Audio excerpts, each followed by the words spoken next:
Zacarias. Capítulo 11.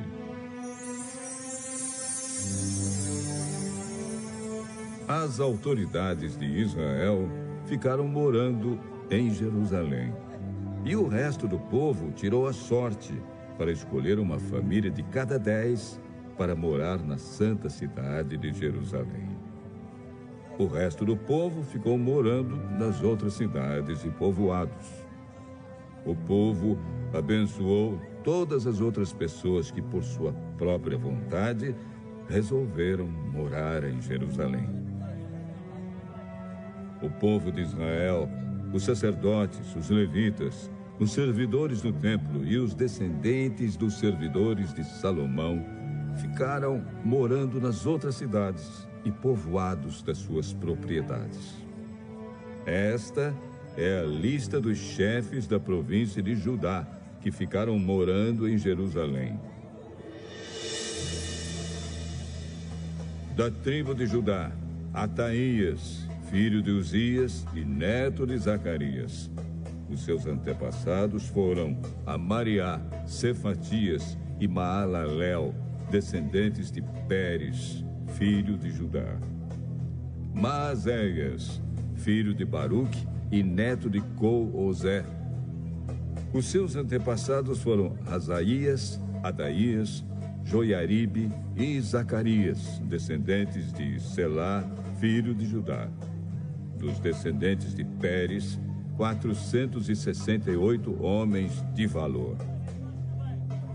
Da tribo de Benjamim, Salo, filho de Mesulã e neto de Joede.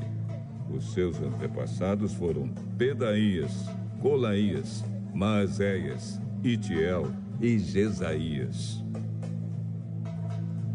Gabai e Salai, parentes chegados de Salo. Ao todo, 928 homens da tribo de Benjamim ficaram morando em Jerusalém. Joel, filho de Zicre, era o seu chefe, e Judá, filho de Senua, era o subchefe. Sacerdotes: Jedaías, filho de Joiaribe, e Jaquim. Seraías, filho de Uquias e neto de Mesulã. Os seus antepassados foram Zadoque, Meraiote e Aitube, que era o administrador do templo. Ao todo, 822 membros deste grupo de famílias trabalhavam no templo. Adaías, filho de Jeroão e neto de Pelalias. Os seus antepassados foram Anze, Zacarias, Pazur e Malquias. Ao todo, 242 membros deste grupo de famílias eram chefes de famílias. Amazai, filho de Azarel e neto de Azai. Os seus antepassados foram Mesilemote e Imer. Havia 128 membros deste grupo de famílias que eram soldados valentes. O chefe deles era Zabdiel, membro de uma família importante. Levitas: Semaías, filho de Assub e neto de Asricã. Os seus antepassados foram Asabias e Buni. Sabetai e Josabade, levitas importantes, que eram os encarregados dos trabalhos no lado de fora do templo. Matanias, filho de Mica e neto de Zabde, descendente de Asaf. Ele dirigia o coro do templo no cântico da oração de agradecimento. Baquebuquias era o ajudante de Matanias. Abda, filho de Samua e neto de Galal, que era descendente de Gedutum. Ao todo, 284 levitas ficaram morando na santa cidade de Jerusalém. Guardas do templo: Acube, Talmon e os seus parentes, 172 ao todo. O resto do povo de Israel e os restantes sacerdotes e levitas moravam nas suas propriedades nas outras cidades e povoados de Judá.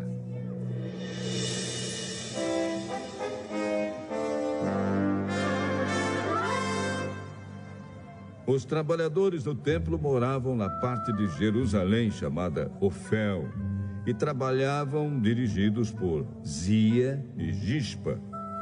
O chefe dos levitas que moravam em Jerusalém era Uzi, filho de Bani e neto de Razabias.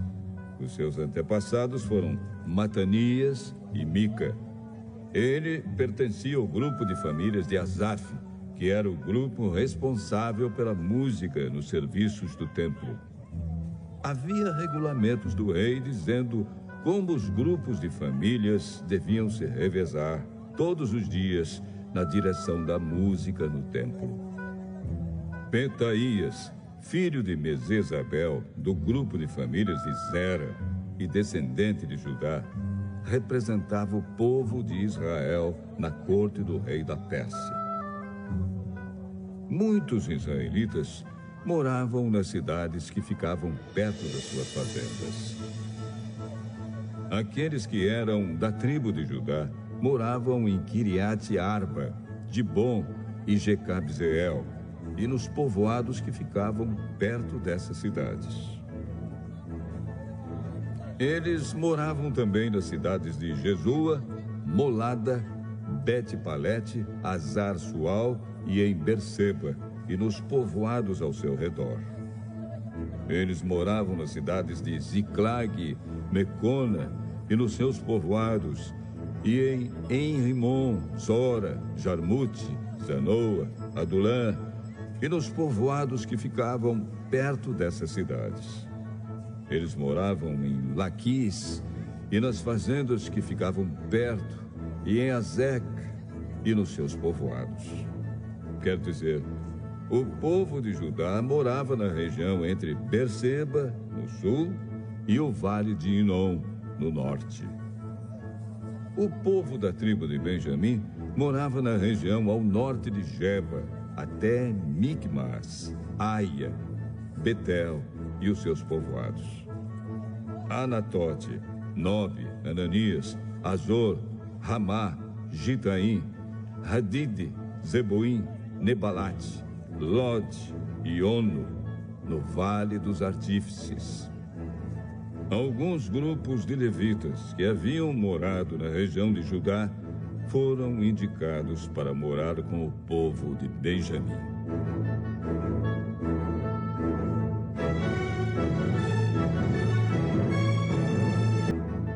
Neemias, capítulo 12.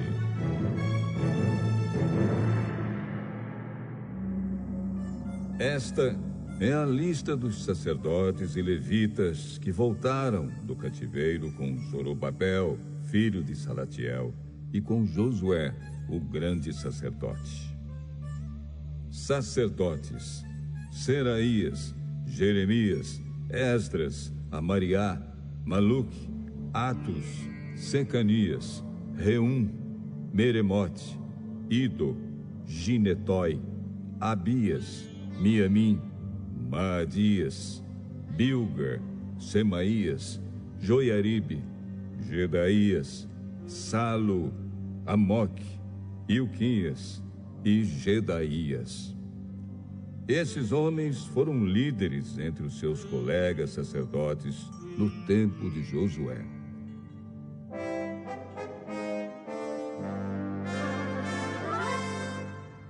Levitas estavam encarregados do cântico de hinos de louvor os seguintes: Jesua, Binui, Cadmiel, Serebias, Judá e Matanias.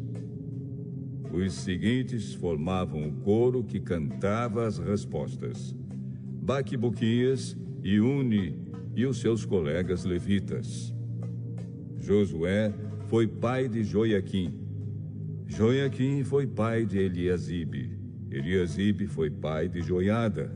Joiada foi pai de Jonatas. E Jonatas foi pai de Jadua.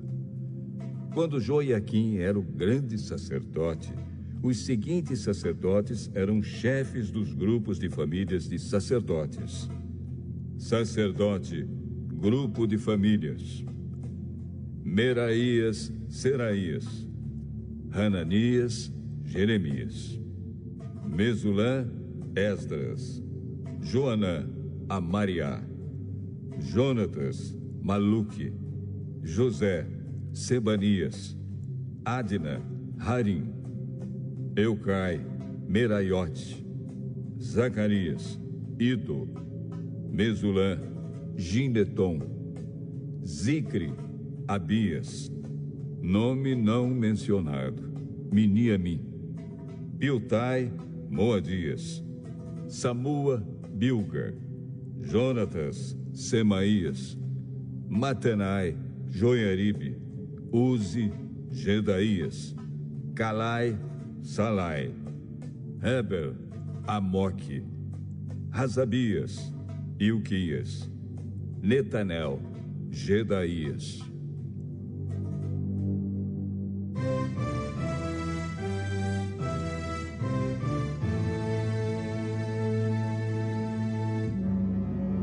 Foi feito um registro dos chefes de famílias de levitas e das famílias de sacerdotes durante a vida dos seguintes grandes sacerdotes: Eliasibe, Joiada, Joanã e Jadua.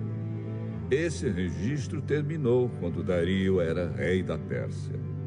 No entanto, os chefes de famílias de levitas foram registrados somente até a época de Joanã, filho de Eliasibe.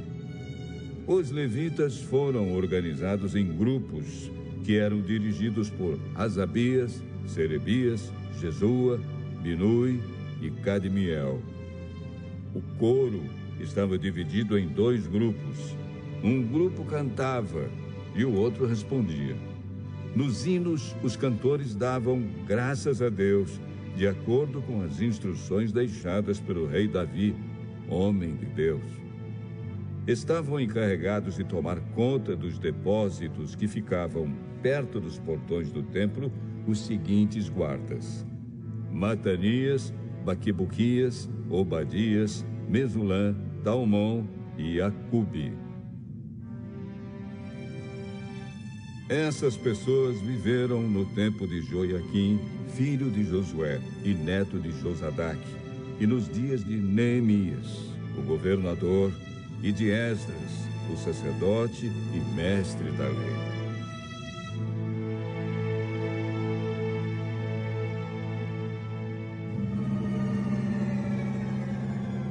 Quando as muralhas da cidade de Jerusalém foram inauguradas, os levitas foram trazidos de todos os lugares onde estavam morando, para que assim pudessem comemorar a inauguração com hinos de louvor e com música de harpas, de liras e de pratos musicais. As famílias de cantores levitas se ajuntaram e vieram dos lugares em redor de Jerusalém, onde haviam construído as suas casas.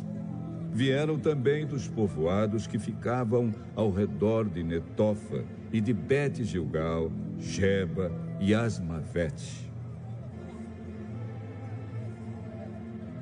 Os sacerdotes e os levitas purificaram-se a si mesmos e também purificaram o povo, os portões e as muralhas da cidade.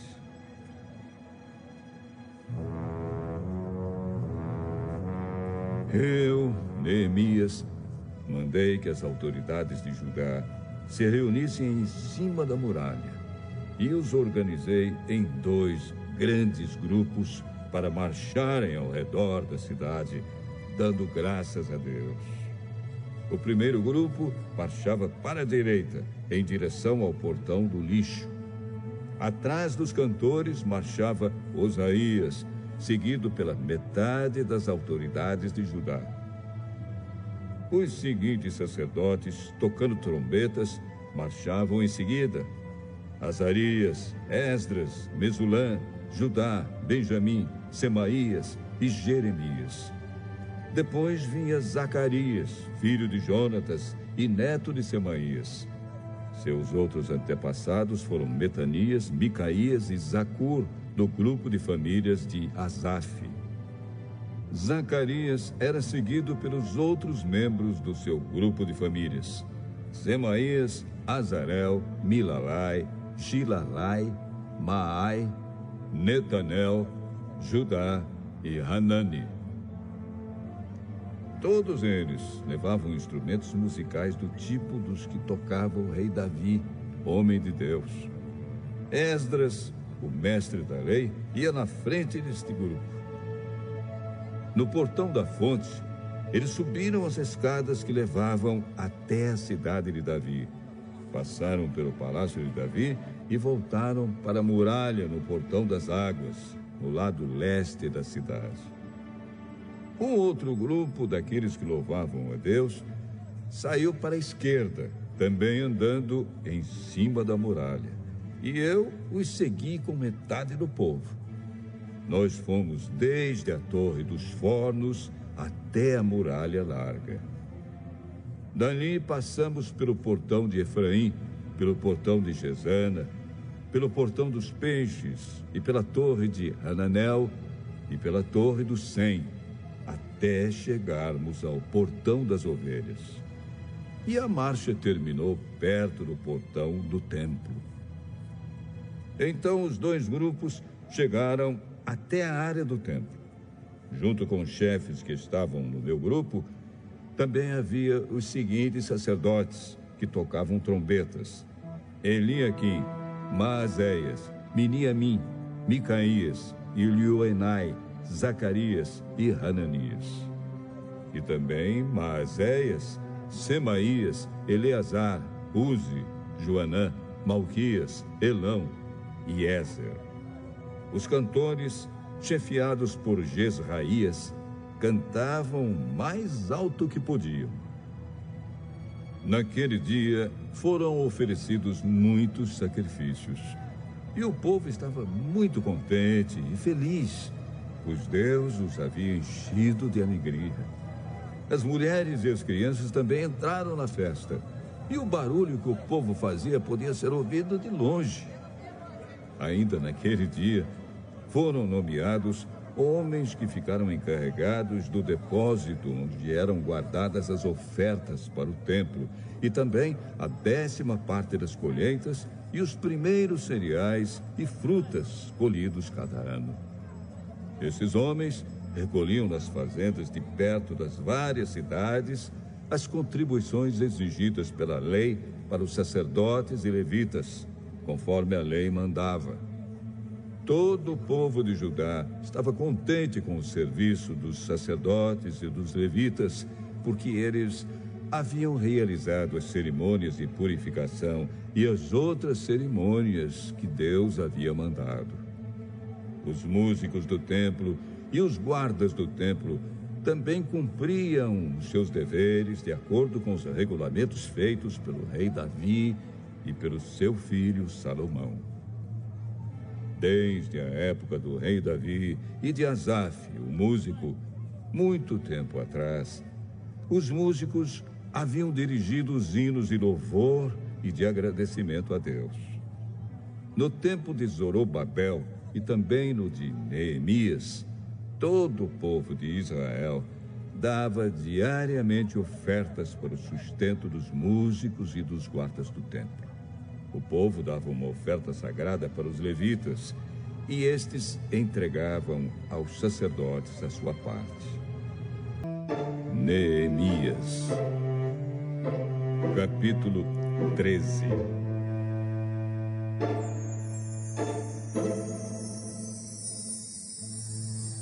A lei de Moisés estava sendo lida em voz alta para o povo. Então, chegaram ao trecho que diz que nunca seria permitido que nenhum amonita ou moabita se juntasse ao povo de Deus.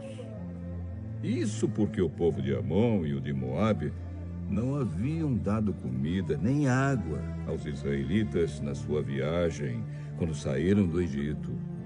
Em vez disso, esses dois povos haviam pago a Balaão para amaldiçoar o povo de Israel. Mas o nosso Deus virou a maldição em bênção.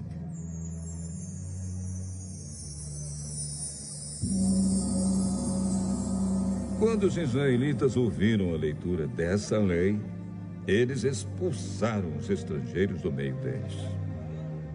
Antes desses acontecimentos, o sacerdote Eliasibe, que era o encarregado dos depósitos do templo, havia se ligado com Tobias por laços de parentesco. Por isso, havia deixado que Tobias usasse uma sala grande, onde antes eram guardadas as ofertas de cereais e de incenso, os objetos usados no templo, as ofertas para os sacerdotes e a 10ª parte dos cereais, do vinho e do azeite, dados para os levitas, para os músicos e para os guardas do templo. Porém, quando isso aconteceu, eu não estava em Jerusalém, porque no ano 32 do reinado de Artaxerxes, na Babilônia, eu havia voltado para lá a fim de dar ao rei um relatório. Mas, depois de algum tempo, ele deixou que eu voltasse. Então, voltei para Jerusalém e fiquei sabendo do mal que Eliasibe havia feito, deixando que Tobias usasse uma sala do templo.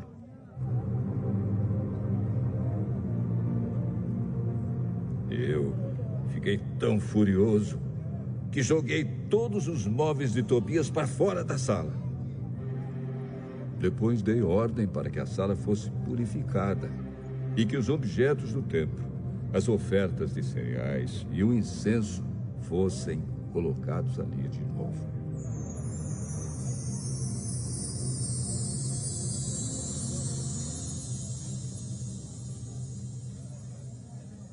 Eu soube também que os músicos do templo e outros levitas haviam saído de Jerusalém e voltado para suas fazendas, porque o povo não estava dando o suficiente para o sustento deles.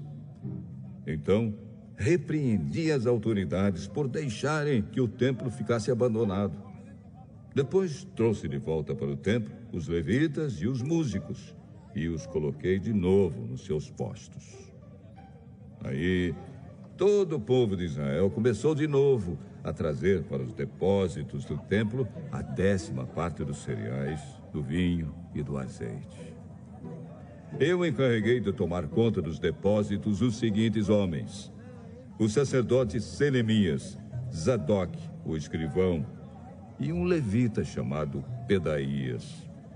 E como ajudante deles pus Hanã, filho de Zacur e neto de Matanias. Eu sabia que podia confiar nesses homens e que eles seriam honestos na divisão dos mantimentos com seus colegas de trabalho.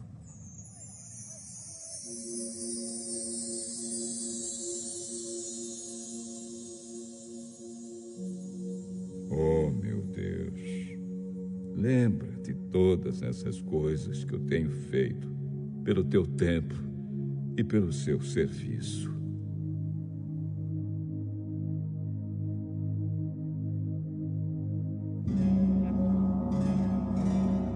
Naqueles dias, eu vi que em Jerusalém havia gente que no sábado pisava uvas para fazer vinho.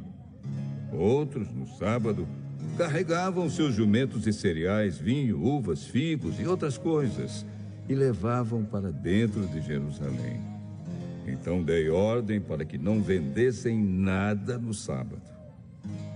Alguns homens da cidade de Tiro, que moravam em Jerusalém, traziam peixes e todo tipo de mercadorias à cidade para vender ao nosso povo no sábado. Então, eu repreendi as autoridades dos judeus e lhes disse: vejam só que coisa errada vocês estão fazendo. Vocês estão profanando o dia do sábado. Foi por isso mesmo que Deus castigou seus antepassados, deixando que esta cidade fosse destruída. E agora, vocês insistem em profanar o sábado, fazendo que assim Deus fique ainda mais irado com Israel.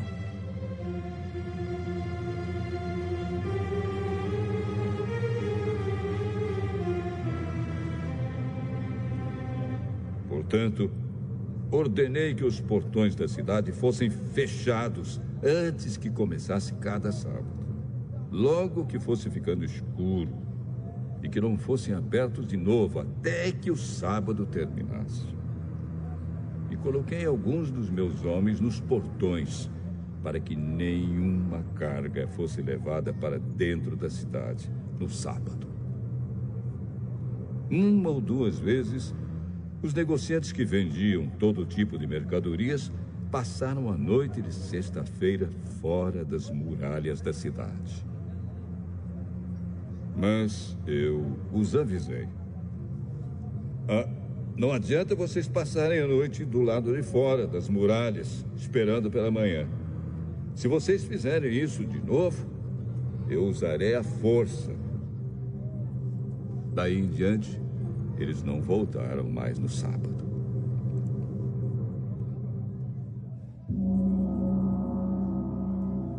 Eu mandei que os levitas se purificassem e fossem guardar os portões para termos a certeza de que o sábado seria conservado santo. Oh, meu Deus, lembra de mim por isso também. E tem piedade de mim por causa do teu grande amor.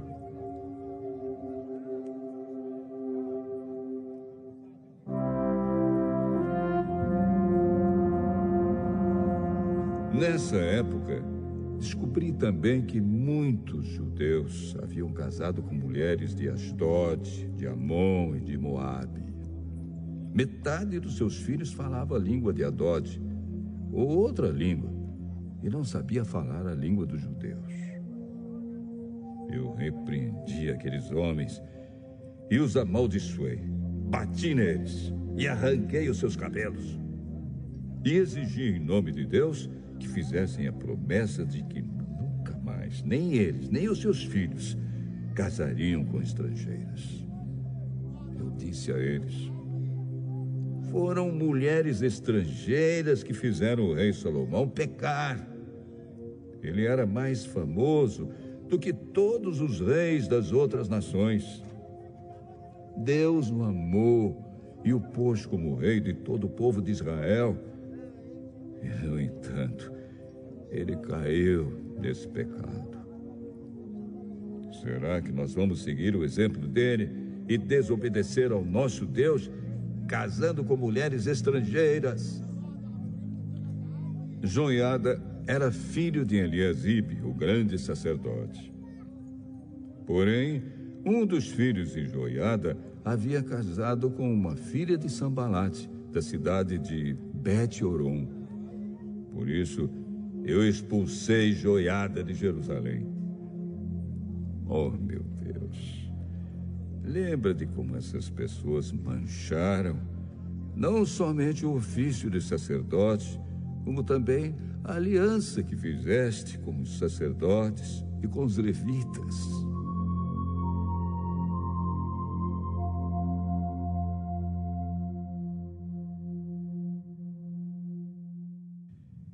Eu purifiquei o povo de tudo o que era estrangeiro.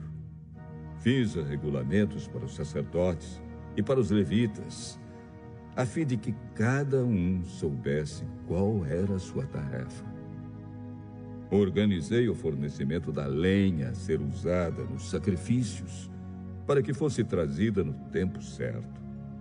E fiz regulamentos a respeito das ofertas dos primeiros cereais e das primeiras frutas colhidos pelo povo. Lembra de tudo isso, oh meu Deus, e me abençoa.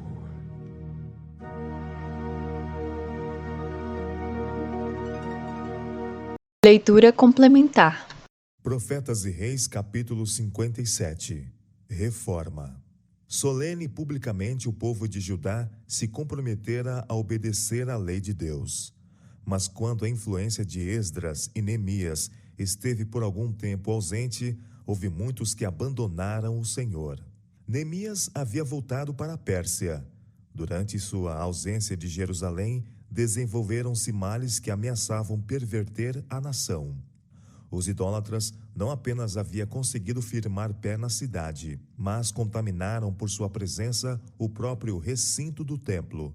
Através de casamentos mistos, tinha surgido um parentesco entre Eliasibe, o sumo sacerdote, e Tobias, o amonita, acérrimo inimigo de Israel. Como resultado desta aliança ilícita, Eliasibe permitira a Tobias ocupasse um apartamento anexo ao templo, o qual era usado anteriormente para nele se recolherem o dízimo e as ofertas do povo.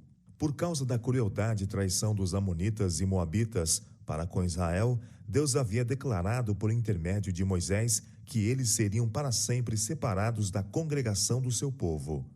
Em desafio desta palavra, o sumo sacerdote tinha lançado fora as ofertas armazenadas na Câmara de Deus, a fim de que houvesse lugar para esse representante de uma raça proscrita. Não seria possível mostrar maior desprezo a Deus do que conferir favor semelhante a este inimigo de Deus e da sua verdade. Ao retornar da Pérsia, Neemias soube da ousada profanação e tomou de pronto medidas para expulsar o intruso. Muito me desagradou, ele declara, de sorte que lancei todos os móveis da casa de Tobias fora da câmara. E ordenando-o eu, purificaram as câmaras, e tornei a trazer ali os vasos da casa de Deus, com as ofertas de manjares e o incenso. Não somente havia o templo sido profanado, mas as ofertas tinham sido mal empregadas. Isto tinha tendido a desencorajar a liberalidade do povo. Haviam perdido seu zelo e fervor e relutavam em pagar o dízimo. A tesouraria da casa do Senhor estava pobremente suprida. Muitos dos cantores e outros empregados nos serviços do templo, não recebendo sustento suficiente, haviam deixado a obra de Deus para trabalhar em outras partes. Neemias pôs mãos à obra para corrigir esses abusos. Reuniu todos os que tinham deixado o serviço da casa do Senhor e os restaurou no seu posto. Isto inspirou confiança ao povo, e todo Judá trouxe os dízimos do grão e do mosto e do azeite aos celeiros. Homens que se tinham achado fiéis foram feitos tesoureiros sobre os celeiros, e se lhes encarregou a eles a distribuição para seus irmãos. Outro resultado do intercâmbio com os idólatras foi a profanação do sábado, o sinal de distinção dos israelitas de todas as outras nações como adoradores do verdadeiro Deus.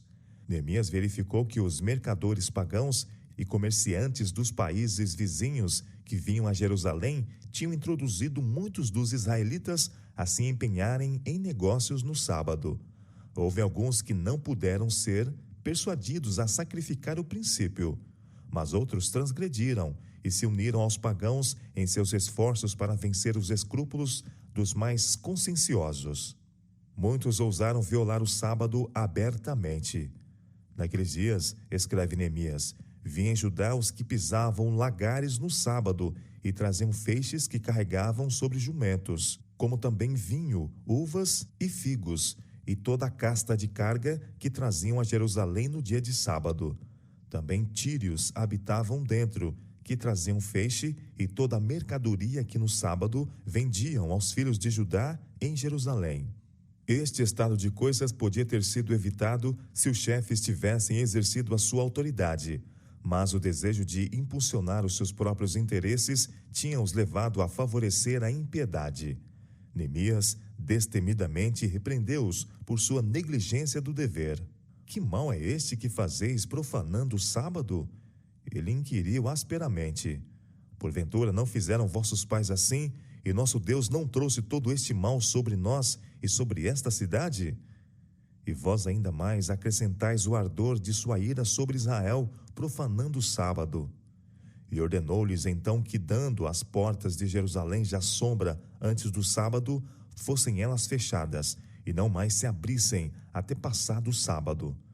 E tendo mais confiança em seus próprios servos do que naqueles que os magistrados de Jerusalém pudessem apontar, ele os estacionou nas portas da cidade, para que as suas ordens fossem executadas.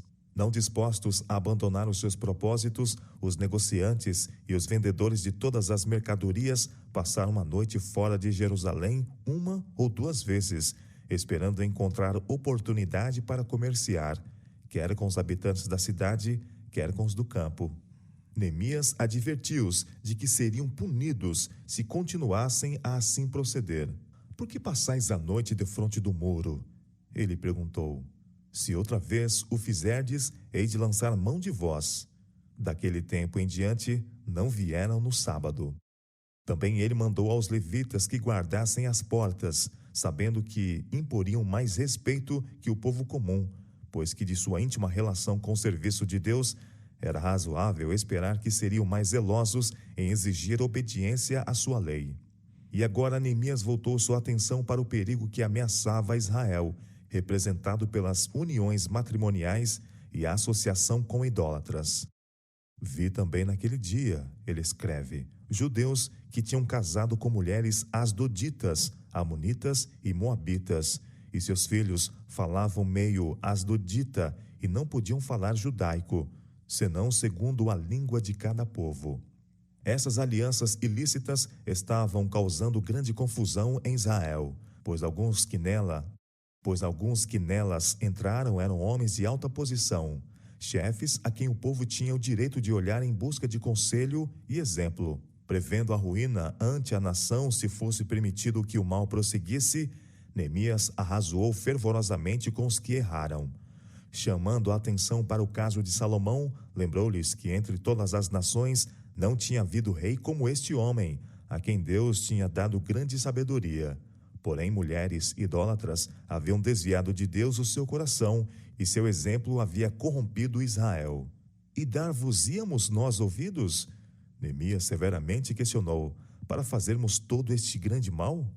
Não dareis mais vossas filhas a seus filhos, e não tomareis mais suas filhas, nem para vossos filhos, nem para vós mesmos. Sendo-lhes apresentadas as ordenações de Deus e ameaças, e os terríveis juízos que visitaram Israel no passado, por causa deste mesmo pecado, sua consciência foi despertada, e teve início uma obra de reforma, que desviou a ira ameaçadora de Deus e recebeu sua aprovação e bênção. Alguns houve no sagrado ofício que pleitearam por suas esposas pagãs, declarando que não poderiam separar-se delas. Mas nenhuma distinção foi feita, nenhuma consideração foi mostrada por classe ou categoria. Quem quer que entre os sacerdotes ou chefes que recusasse cortar suas relações com idólatras, era imediatamente separado do serviço do Senhor. Um neto do sumo sacerdote, havendo casado com uma filha do tristemente célebre Sambalá, não foi apenas removido do ofício, mas prontamente banido de Israel. Lembra-te deles, Deus meu. Neemias orou, pois contaminaram o sacerdócio, como também o concerto do sacerdócio e dos levitas. Quanta angústia de alma, esta necessária severidade custou ao fiel obreiro de Deus. Somente juízo revelará. Houve uma constante luta com elementos opositores, e somente com jejum, humilhação e oração o progresso foi conseguido. Muitos que tinham casado com idólatras escolheram acompanhá-las ao exílio, e a estes, juntamente com os que tinham sido expulsos da congregação, uniram-se os samaritanos. Nesta direção, alguns que tinham ocupado altos postos na obra de Deus encontraram seu caminho, e depois de algum tempo lançaram sua sorte com eles. Desejando fortalecer esta aliança, os samaritanos prometeram adotar mais amplamente a fé e os costumes judaicos, e os apóstatas, determinados a superar seus antigos irmãos, erigiram um templo no Monte Gerizim, em oposição à casa de Deus em Jerusalém.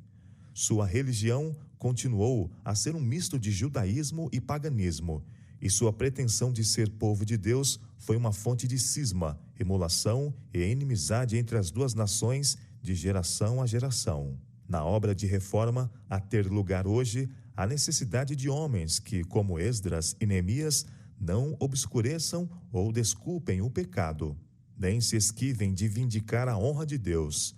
Aqueles sobre quem repousa o fardo desta obra não se sentirão em paz quando o erro é praticado, nem cobrirão mal com o manto da falsa caridade. Eles se lembrarão que Deus não faz acepção de pessoas e que a severidade para com uns poucos pode representar misericórdia para com muitos. Lembrar-se-ão também de que o Espírito de Cristo deve ser revelado naquele que repreende o mal. Em sua obra, Esdras e Neemias se humilharam perante Deus, confessando os seus pecados e os pecados do seu povo, e pleiteando perdão como se fossem eles os ofensores. Pacientemente labutaram, oraram e sofreram.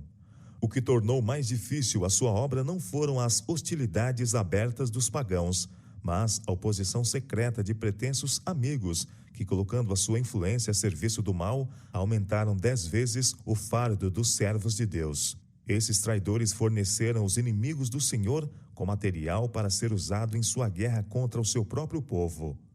Suas más paixões e rebeldes desejos estavam sempre em conflito com os claros reclamos de Deus. Os sucessos que acompanharam os esforços de Neemias mostram o que a oração, fé e ação sábia e enérgica podem realizar. Neemias não era sacerdote, não era profeta, não fez praça de altos títulos. Ele era um reformador surgido para um importante tempo. Seu alvo era pôr o seu povo em harmonia com Deus. Inspirado com grande propósito, ele pôs cada energia do seu ser na sua realização. Alta e irredutível integridade marcou os seus esforços. Ao entrar em contato com o mal e a oposição ao direito, tomou posição tão determinada que o povo foi despertado para trabalhar com vivo zelo e coragem. Eles não podiam mais que reconhecer sua lealdade, seu patriotismo e profundo amor a Deus. E vendo isto, sentiram-se desejosos de segui-lo aonde ele os levasse. Diligência numa atividade apontada por Deus é uma importante parte da verdadeira religião. Os homens deviam apoderar-se das circunstâncias como sendo instrumentos de Deus com que executar a sua vontade. A ação pronta e decisiva no tempo certo alcançará gloriosos triunfos, ao passo que delonga e negligência resultam em fracasso e desonra para Deus. Se os líderes na causa da verdade não mostram zelo, se são indiferentes, vagos, a igreja será descuidada e indolente e amante dos prazeres. Mas se são cheios de santo propósito para servir a Deus e a Ele somente, o povo será unido, esperançoso. A Bíblia se sobressai em contrastes vivos e evidentes. O pecado e a santidade são postos lado a lado, para que, considerando-os, possamos fugir de um e aceitar o outro. As páginas que descrevem o ódio, a falsidade e traição de Sambalá e Tobias descrevem também a nobreza, devoção e altruísmo de Esdras e Neemias.